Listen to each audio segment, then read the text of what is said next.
Whether you're banging your head trying to beat enemy air superiority.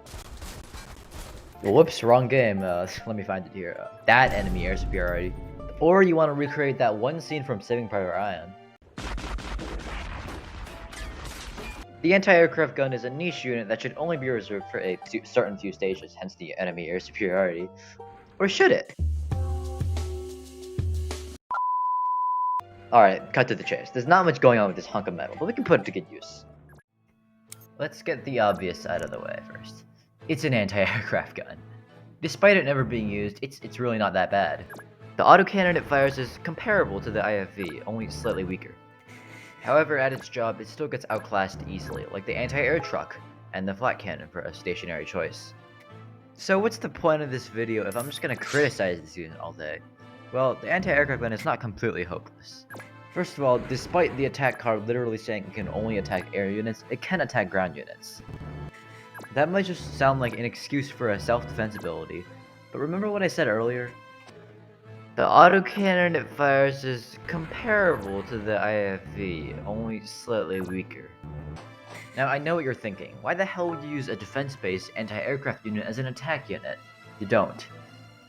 Since the AA gun is classified as a towed unit, it can be put into trucks and other transport vehicles.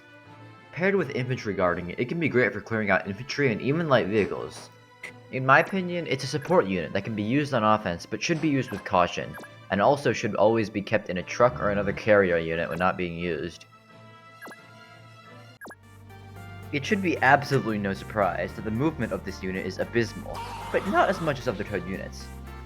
It and the rocket battery are the only towed units that don't have the no turret trait, which allow it to shoot and move on the same turn. This, along with its 2 range, allow it to pop out of a truck/carrier and immediately open fire in the same turn, allowing for a sort of ad hoc IFV, if you will. However, it shouldn't be put straight into danger, but rather should be used as a finishing off tool, as it has poor health and no armor to speak of. Its mobility, like I said previously, is poor, so it can't escape infantry and slower units, while it does have the ambush perk that only applies for aircraft. It's prone to getting rushed down by really any unit with an attack capability, so make sure that nothing can advance on the gun in the next turn as it still needs to make its way back into the truck/carrier.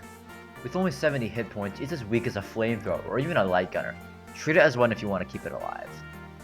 All in all, the anti-air gun serves a purpose it wasn't designed for pretty well. Albeit not very useful for experienced players with more powerful units, it can be a great option for new players as they can get access to a very powerful autocannon for a very cheap price and with no evolution needed. Thanks for bearing with me here as we take a look at one of the most niche units in Noobs in Combat.